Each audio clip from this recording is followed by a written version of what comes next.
The AFL Europe Euro Cup is about to start, a tournament which brings national teams from across Europe to play in a nine-side tournament, but let's see who has the best jumper. Start off with the hosts, the Netherlands. They have an orange sash on a blue background, a little bit like the king over there, although that sash goes the other way, but we don't really see that on footy jumpers. Now, this is dizzy stuff, folks. There is a boat on the jumper representing the Flying Dutchman, a mythical ghost ship that was doomed to sail the seas forever. For some reason, it's on the jumper. I guess it's just a good story. England, they've got the St. George's Cross, which really mimics the St. Kilda Cross. Although this one fades at the end, I quite like this design. Here's the France men's jumper. You've got a plain navy yoke up the top, then the flag. It looks like there's some mountains here in a little pattern, but fairly plain, this one. I prefer the women's version, which has the rooster's feathers here, making a V design up the top. I think that's pretty smart.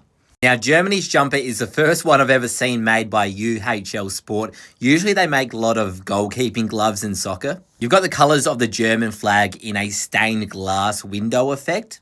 I like what they went for, and the messaging of this sponsor, Go Pink for Life, it honours one of their former women's players that unfortunately passed away in a car accident.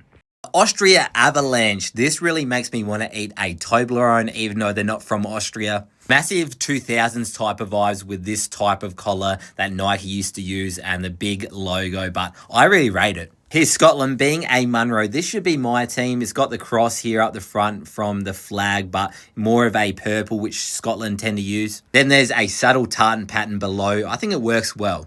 Poland, a bit more of a classic look. You've got the V and then the stripes below, a bold looking jumper. Now the Switzerland Wolves, another jumper made by O'Neill's. This is a very early South Melbourne design, white with the red sash. You can't really go wrong. Last up, another red and white team. Here's the Denmark Women's. They're doing some Leighton Hewitt type celebration. I can't profess to know what this logo is. It's like a sword or something, but I think it's pretty cool.